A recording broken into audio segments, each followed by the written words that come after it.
Welcome back to the channel Shashank this side. और आज बात करूंगा गोल स्विच के बारे में। इंस्टाग्राम पर एक भाई का सवाल आया था कि भाई मैं गोल्स बहुत स्विच करता हूं, कभी ये 15 दिन के बाद ये, फिर 15 दिन के बाद ये, and I just can not control it, तो क्या करूं।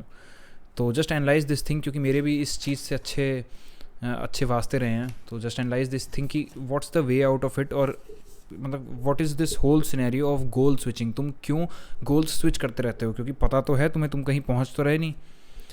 गोल्स को बार बार स्विच करके तुम किसी भी डायरेक्शन में प्रोग्रेस तो नहीं कर रहे, फिर तुम क्यों कर पाते हो? And it is as real as it can get. मैं अपनी नियरली स्पेशली पिछले 5 साल से बहुत ज़्यादा इस चीज़ में था। I use to switch every goal no matter what. जैसे ही करने लगता था, कंसिस्टेंट हूँ, सब कुछ हूँ, then I use to switch that. अब ये नहीं करना, मन ही नहीं कर रहा। ऐसा क्यों होता है? और अगर ऐसा तुम्हारे साथ हो रहा है भाई, मेरे को फुल सिंपैथी है, तुम्हारे लिए फुल एम्पैथी है। द थिंग इज़ कि भाई देखो, हम गोल स्विच को 4 तरीके से एनालाइज करेंगे। ठीक है, पहली बात तो इसके रीजंस कि ये होता क्यों है। Potential reasons, not all reasons. जाहिर सी बात है, बहुत सारे रीजंस हो सकते हैं। मेरे जितना दिमाग में आया अपना सोच के, क्योंकि मैं भी काफ़ी करता था और मोस्ट ऑफ द लोगों के साथ हो रहा होगा, तो उनके लिए कि पहले हम डिस्कस करेंगे रीजंस, देन हम बात करेंगे इस चीज़ की पॉजिटिव्स क्या हैं, और रेदर पहले बात करेंगे नेगेटिव क्या है, रीजंस, देन इसका सबसे बड़ा नुकसान क्या है गोल स्विचिंग का, देन बात करेंगे पॉजिटिव्स की। एक यूनिक पर्सपेक्टिव दूंगा किस तरीके से ये तुम्हें हेल्प कर सकता है, क्योंकि इवन तो इसका हार्म बहुत बड़ा है, ये कुछ एंगल में तुम्हें हेल्प करता है। तो मुझे भी सर्टेनली हेल्प किया है कुछ एंगल्स में। And then at the end इसका वे आउट क्या है, व्हाट्स द वे आउट। अब मैं गोल अपना चेंज करते रहता हूँ, इससे बाहर निकलूँ कैसे। तो बात ऐसी है भाई, देखो पहले बात करते हैं रीजंस की। क्यों तुम अपने गोल बदलते रहते हो ना, इसके बहुत सारे रीजंस हो सकते हैं, कुछ मैं मेंशन करने वाला हूँ। जो पहला एक तो मैं मानता हूँ यार, कई बार फोकस इश्यूज होते हैं इंसान को। मैं पर्सनली डायग्नोस नहीं हुआ हूँ, लेकिन बहुत ज़्यादा कई बार ऐसा फील होता है, is this some ADHD kind of thing और व्हाट, क्योंकि मेरा ब्रेन ओवरवेलम हो जाता है। मतलब जर्नलिंग जैसी चीज़ें, ये सिस्टम्स, ट्रैकर्स जैसी चीज़ें मैंने कभी ऐसे यूट्यूब वीडियोज़ देखी भी नहीं थी। मैं जर्नलिंग 10th क्लास से कर रहा हूँ, just cause I was not able to handle thoughts. Anyway, उस पर नहीं जाएंगे मेरे, क्योंकि डायग्नोस तो है नहीं, बट कई बार फील होता है। तो क्या पता यार सच में तुम्हें कोई फोकस इशू हो, खुदा ना खास्ता कोई ऐसा इशू हो जो लिटरली तुमको नहीं करने दे रहा, क्योंकि it is now not just in mind, it is in brain, the brain factor of it. तुम एक्चुअली फोकस नहीं कर पाते हो। न्यूक्लियस एक्कम्बेंस जो कि डोपामिन ड्रिवन, जो कि प्लेजर ड्रिवन चीज़ें होती हैं, इंपल्सिविटी हाई कर देता है तुम्हारी। तो ये जरूर हो सकता है, क्योंकि अब लाइफ में तुम्हें सक्सेस पानी है या फिर कोई भी काम कर रहे हो तो वो सस्टेन्ड है। रिवॉर्ड आज तो नहीं मिलेगा, अभी करोगे तो रिवॉर्ड बहुत दिनों बाद मिलेगा, बट मे बी तुमको फोकस इश्यूज़ हो प्रॉपर ब्रेन में, then get yourself check to a doctor कि मेरे साथ ऐसा ऐसा होता है, no matter what I am not able to focus, और might be. Then second reason होता है यार लैक ऑफ इंट्रिंसिक मोटिवेशन, कि तुम्हारे अंदर ही उस चीज़ को करने की मोटिवेशन नहीं है। अब ये बहुत रीज़न से हो सकता है।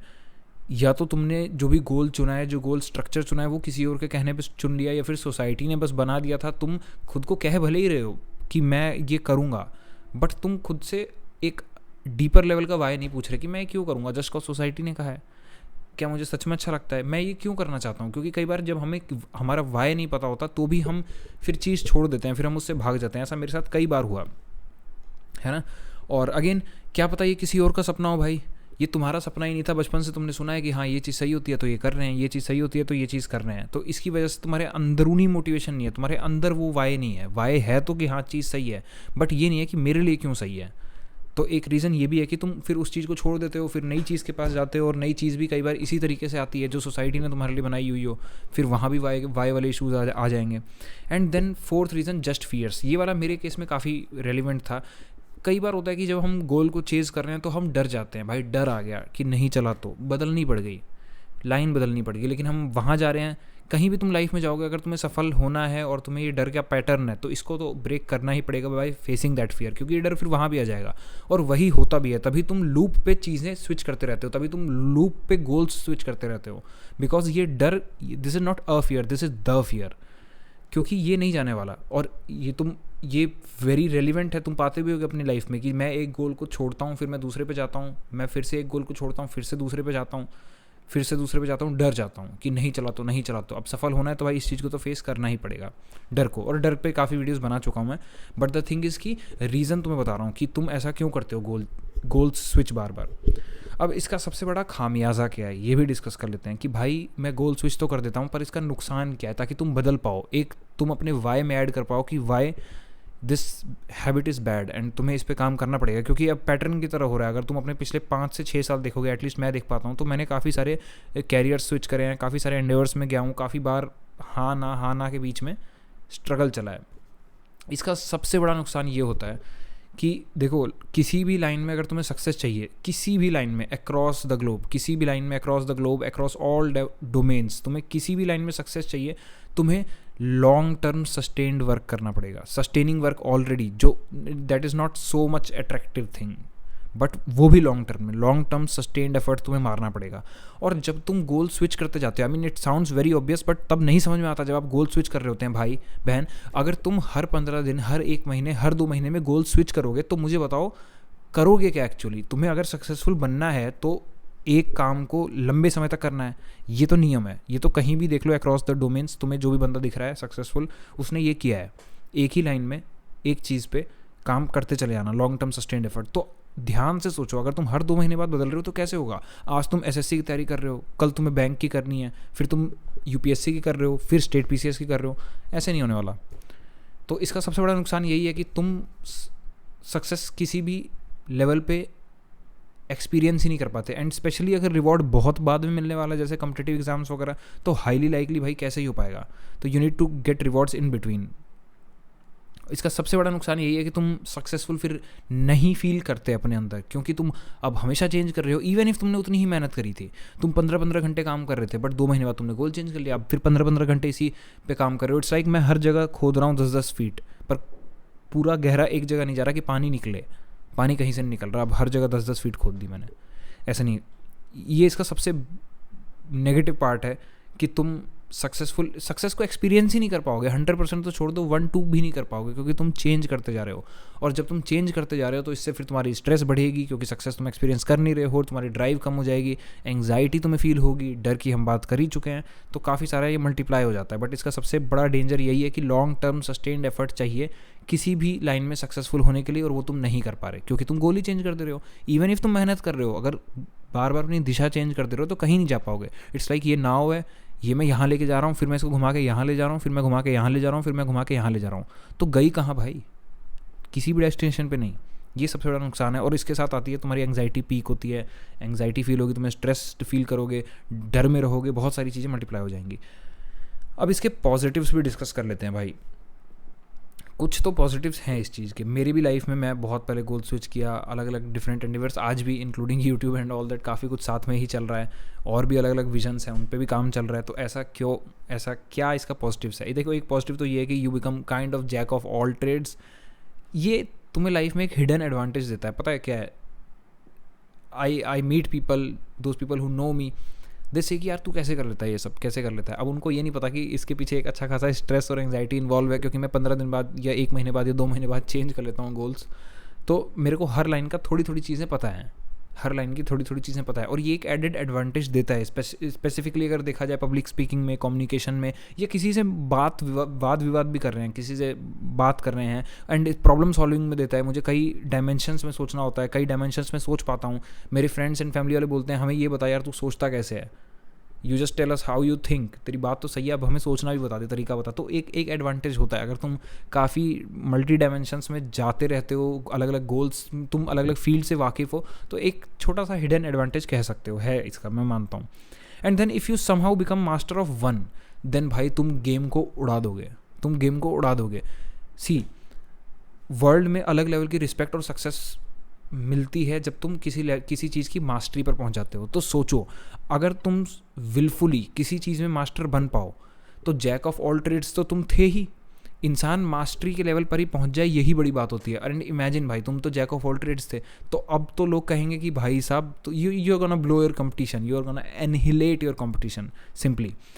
एंड इसका एक पॉजिटिव ये है कि जब तुम्हारा मल्टी डायमेंशनल नेचर बन जाएगा, तो वो भी तुम्हारे रिजल्ट में ऐड ऑन करेगा। और देखो, तुम अगर इस तरीके से गोल्स चेंज कर रहे हो, रिजल्ट तुम्हारा डिलेड भले ही मिलेगा, लेकिन जब मिलेगा ना, तो वो बहुत मतलब मल्टी डायमेंशनल वे में खिला हुआ मिलेगा, ऐसा समझ सकते हो। ठीक है, अब ये तो हो गए तीनों एक्सपेक्ट। बात करते हैं भैया निकले कैसे, जो भाई ने सवाल पूछा था। देखो, इससे निकलने के लिए सबसे पहले मैं अपने भी एक्सपीरियंस से बताऊंगा कि यार सबसे पहले तो डू नॉट जज your self too much, don't be too harsh on your self. अपने आप को कर्स मत करो, आई हैव बीन देयर। और भाई जब नहीं कर पाते ना काम, तो ये कोई वीडियो, कोई यूट्यूब वीडियो, कोई ज्ञान नहीं काम आता, तब मन सच में करता है कि यार इसको छोड़ के कुछ नया पकड़ लूँ। I have been there. और कोई एडवाइस भी समझ में नहीं आती। मैं तुम्हें कुछ नया थोड़ी बता रहा हूँ, तुम्हारी शायद मन की बातें तुम्हारे सामने रख रहा हूँ। ये बातें तुम्हें पता है ना, कि एक काम पे टिके रहो, फोकस करते रहो, परसीवियर करो, कंसिस्टेंट रहो, सफलता मिलेगी, पता है। बट किया नहीं जा रहा ना, क्या करूँ, मेरे को मन नहीं कर रहा ना। I am hating this thing जो मैंने 2 महीने पहले शुरू कर दी या 4 महीने पहले, हो ही नहीं पा रहा। एंड इसके रीजंस मैंने बता दिए हैं क्यों। तो सबसे पहली बात तो यार, don't be too harsh on your self, do not जज इट। तुम्हारी कॉन्शियसनेस है, उसकी इज्जत करो, डोंट जज योर सेल्फ टू हार्शली, ठीक है। ये तुम्हारे अंदर से ही आ रहा है और तुम ज़बरदस्ती करा भी नहीं सकते। मैं तो कह रहा हूँ कि तुम ट्राई कर भी चुके होगे ज़बरदस्ती करने का, बट तुम ज़बरदस्ती नहीं कर सकते इस चीज़ के साथ। This is coming from within you. तो accept it and acknowledge it. Acknowledge करो इस चीज़ को कि ठीक है, ओके, मुझे नहीं मन कर रहा। खुद को बहुत ज़्यादा क्रिटिसाइज मत करो, कर्स मत करो। देन सेकेंडली, अभी तुम जब इस काम से बोर हो गए तो तुम इसकी जगह कुछ और काम करना चाहते हो, तो ऐसा करो कि do not leave this thing totally isolated, कि मैं इसको छोड़ के ही ये करूँगा। रैदर जो तुम्हें नया काम करना है, इसको इंटीग्रेट करो, इसको कम समय दे दो। क्यों? क्योंकि देखो यार, लाइफ में अगर तुम्हें सफलता चाहिए किसी भी लाइन में, ये बात सच है कि तुम्हें लॉन्ग टर्म सस्टेन्ड एफर्ट करना ही पड़ेगा। This is like first principles of success, ठीक है। तो अगर करना है तो यार तुम्हें एक चीज़ में तो देखो, टाइम देके मेहनत करना पड़ेगा। तुम्हें रिवॉर्ड नहीं मिल रहा, या जो भी रीजन हमने किया उसकी वजह से तुम छोड़ना चाह रहे हो, that is not the best decision. What you should rather do, जो तुम्हें नई चीज़ पसंद आई है उसको अपने रूटीन में इंटीग्रेट करो। कि ज़रूरी नहीं है कि यार मैं मान लो पढ़ाई कर रहा था और मुझे यूट्यूब करने का बहुत ज़्यादा जी कर रहा है, यार अब पढ़ाई हो ही नहीं रही मेरे से, तो मैं पढ़ाई छोड़ के यूट्यूब करूँगा। Don't do this, don't do this. क्योंकि ऐसे तुम कहीं भी नहीं पहुँचोगे। 2 महीने बाद पढ़ाई भी छोड़ने का मन करेगा, फिर कहीं और जाओगे, और तुम्हारे पैटर्न है, ये चीज़ तुम भी जानते हो, शायद तभी इस वीडियो पर हो। तो इस पैटर्न को ब्रेक करने का यही तरीका है कि मैं पढ़ाई कंटिन्यू कर रहा हूँ, बट अगर मुझे यूट्यूब करने का मन है तो मैं अपने दिन में से 2 घंटे निकाल के करूँगा, इस तरीके से। क्योंकि देखो, ऐसे तुम एक बेस बना रहे हो, और जब तुम्हारे पास एक बेस सेट है, फाउंडेशन सेट है, तो इसके ऊपर कितनी भी चीज़ें बिल्ड करते चले जाओ। मैं भी यही कर रहा हूँ। I am doing different things all together, और मुझे भी नहीं पता जाना कहाँ है। I mean, I have my vision, but I don't know where I land. और मैं ज़्यादा सोच भी नहीं सकता, क्योंकि अगेन, क्या ही सोच के तुम्हें कुछ नहीं मिल रहा। तो just do not leave this thing completely. इस पर लगे रहो। तुमने काफ़ी मेहनत करी है, 2 महीने, तुम्हें कोई बता नहीं रहा, ये सारी मेहनत ज़ीरो हो जाएगी। लेट्स सपोज तुम 6 महीनों से कर रहे हो, ये ज़ीरो हो जाएगी। कम कर दो मेहनत, नई चीज़ भी कर लो, नई चीज़ को इंटीग्रेट कर लो अपने इसमें रूटीन में, और इसको यहीं रहने दो, इसको एज अ बेस की तरह सेट करो। एंड हु नोज़ कि ये थोड़े टाइम में पॉपअप हो जाए, क्योंकि ऐसे तुम एंग्जाइटी ही प्रोवोक कर रहे हो। द मोमेंट तुम छोड़ते हो ना पुरानी चीज़ को, तुम नई चीज़ को पकड़ने के पीछे जा रहे हो, तुम्हारी सारी मेहनत चली गई, तुम्हारे माइंड को पता है, तुम्हारा सारा एफर्ट चला गया, तुम्हारे माइंड को पता है। अब हम एक टोटली नई दिशा में जा रहे हैं, टोटली नई दिशा में। लेट्स सपोज तुम इधर थे, अब तुम टोटली इधर जा रहे हो। तो हमें ये नहीं करना। तुम जब इसको इंटीग्रेट कर दोगे तो तुम्हारा ब्रेन एंग्जाइटी को डाउन कर देगा कि ओके, ये तो नोन एरिया है, ओके, मैं पढ़ ही रहा था रोज़, ओके, अभी पढ़ना है, बस 2 घंटे कम पढ़ूंगा, उसकी जगह यूट्यूब करूंगा। तो तुम एकदम से नहीं घबरा जाओगे, because things like this YouTube and all those long term visions, they don't happen instantly. Integrate करके चलो, बैलेंस करके चलो। सो this was the way out, है ना। फाउंडेशन बनाओ, क्योंकि वही फाउंडेशन तुम्हारी सफलता करेगी आगे तय। सक्सेस के लिए तुम्हें लॉन्ग टर्म सस्टेन्ड एफर्ट चाहिए भाई बहन, है ना, करना पड़ेगा। So this was it. And if you are suffering from goal switch की समस्या भैया, जो कि मैं भी काफ़ी टाइम से सफ़र कर रहा था, तो होपफुली तुम्हें कुछ आइडिया मिला हो, कुछ क्लैरिटी मिली होगी, इवन इफ 1% क्लैरिटी। तो like the video and subscribe to the channel for more ideas, because ideas help, and here we discuss ideas that can help you gain 1% clarity. Thank you for watching.